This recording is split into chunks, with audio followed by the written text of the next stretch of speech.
কাৰ বিষয়ে মই একো কোৱা নাই এতিয়ালৈকে সিদিনা ষ্টেজত ক'লোঁ অলপ আৰু মোৰ কালি মানে এটা পোষ্ট পাব তাত গম পাব কি মই কি ক'ম কিন্তু মোৰ মতে এইটো কাৰ্যকৰী নহ'ব লাভ নাই লগাই পেলাই কাৰ্যকৰী হ'বই নোৱাৰে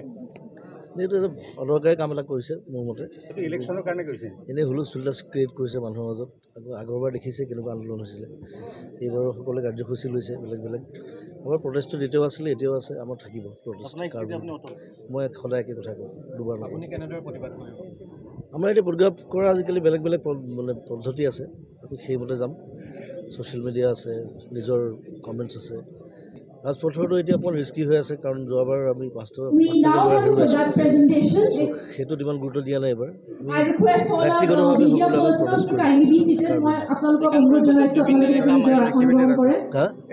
মাত দিছোঁ চবকে গালি পাৰিছোঁ মই মাত নিদিলে কোনে মাত দিব অকল ময়ে মাত দিম ইয়াত বেছিকৈ ঠিক আছে